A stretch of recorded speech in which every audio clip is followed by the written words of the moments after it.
This video is about pain, why it's necessary to stop avoiding pain and not only embrace it, but seek it out and take on as much of it as you can bear.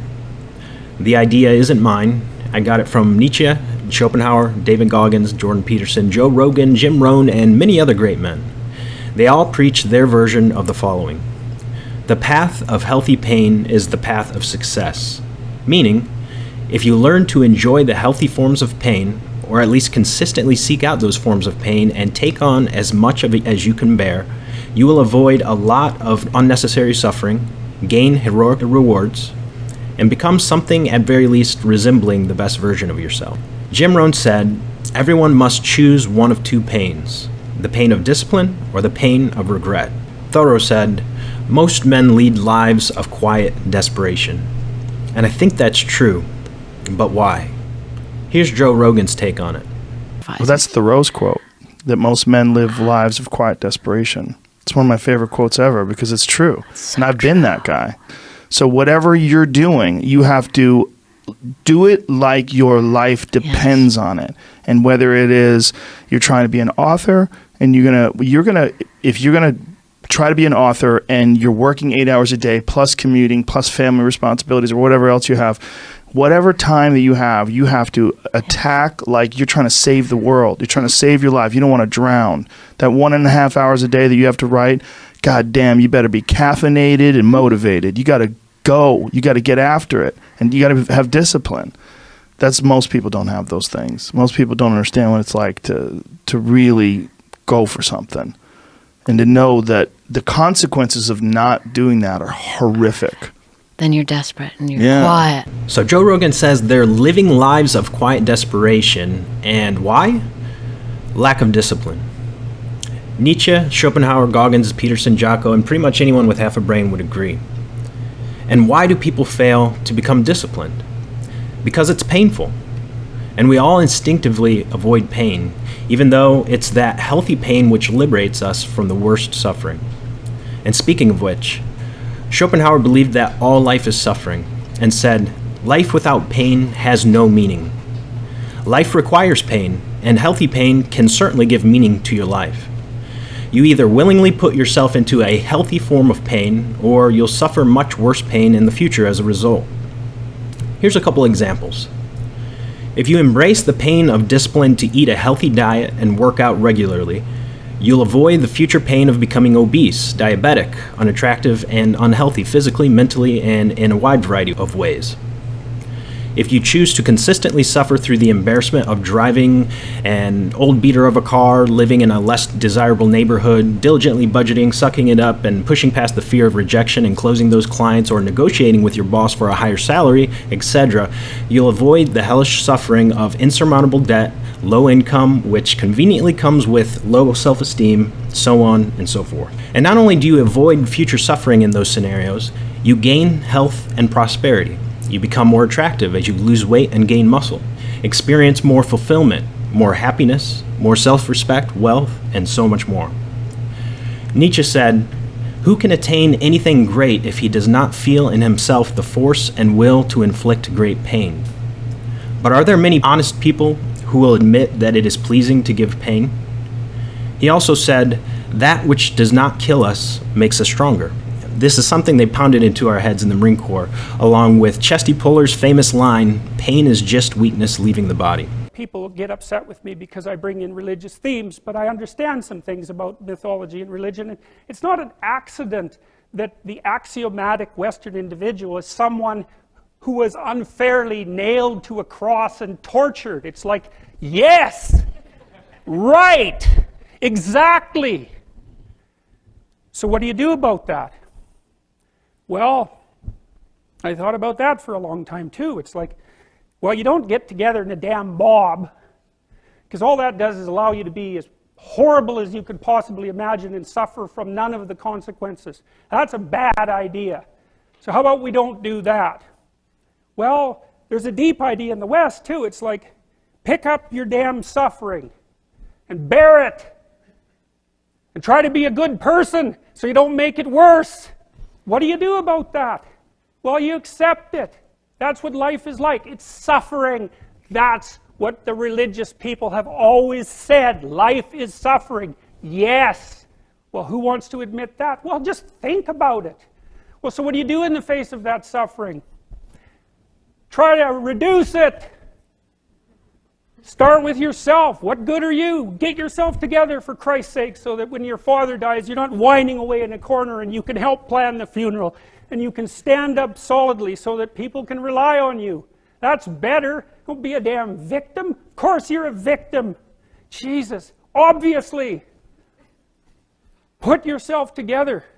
And then maybe if you put yourself together, you know how to do that. You know what's wrong with you, if you'll admit it. You know there's a few things you could like polish up a little bit. So, and that's the other message of the West. It's like, how do you overcome the suffering of life? And I'm not saying it's only the message of the West. How do you overcome the suffering of life? Is be a better person. That's how you do it. Well, that's hard. It takes responsibility. It's an old idea. It's far older than Christianity. It's old. It's the oldest story of mankind. Get yourself together. Transcend your suffering. See if you can be some kind of hero. Make the suffering in the world less. Well, that's the way forward, as far as I can tell, if there is any way forward. So to expound on that a little bit, he talks about what you're supposed to do in the face of suffering. You're supposed to try to reduce it, and you start with yourself. You get yourself together, and you don't be a victim. But how? I think it's by embracing healthy pain, even seeking it out, overcoming resistance, and thus exercising your Nietzschean will to power through the process of self-overcoming. Jordan Peterson gives some great examples of how to do this if you just can't do it here in the now. It's the answer to the problem of humanity is the integrity of the individual. That's the answer. And then you think, well, what's the barrier? And the barrier is, are you willing to accept the responsibility? And part of the answer to that is, reduce the damn responsibility until it's tolerable. You don't have to fix everything at once. You could just start by fixing the things that you could fix. Or you could even do it more. You could do it with even less self-sacrifice. You could start by fixing only the things that you want to fix. God, you can get a massive way that way. So do it. See what happens. That's what you should have been taught in university right from the beginning. It's like, aim at the highest good. Tool yourself into something that can attain it. And go out there and manifest it in the world. And everything that comes your way will be a blessing. And so. And that's about all I have for now. I'll leave you with this and a great quote from David Goggins.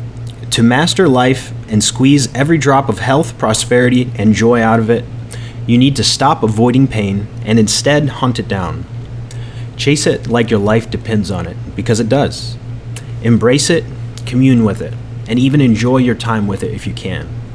There's motivation, and then there's enjoying the process.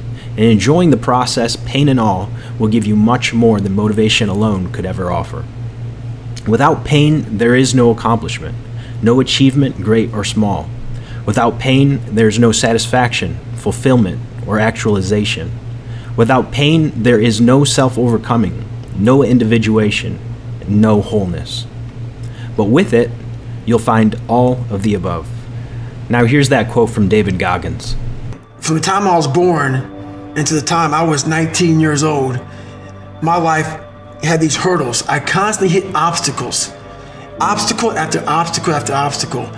And I had to figure out how to manage suffering, how to deal with it, because it could be part of my life forever. At least that's what I thought. So in order to deal with it, I had to be able to conquer it and overcome it and deal with it and know that in this suffering there has to be some kind of growth.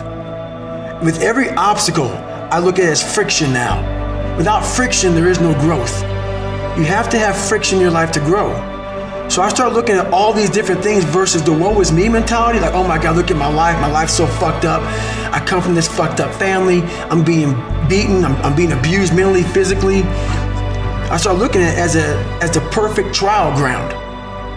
So I had to flip it upside down and say, okay, I'm suffering tremendously, mentally. Use this to your advantage versus your disadvantage. So that's what I did. versus looking at it as like, oh my God, woe is me, I'm never gonna get out of here. I looked at it as, okay, hang on a second.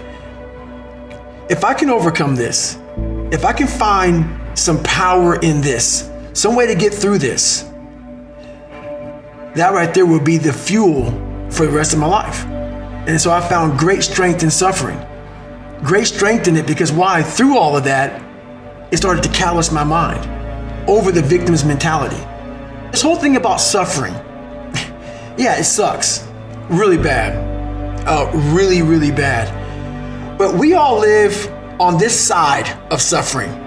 On this side, this nice box that's very comfortable, that we know when everything's gonna happen. We're in it, it's good. We know how everything's gonna turn out.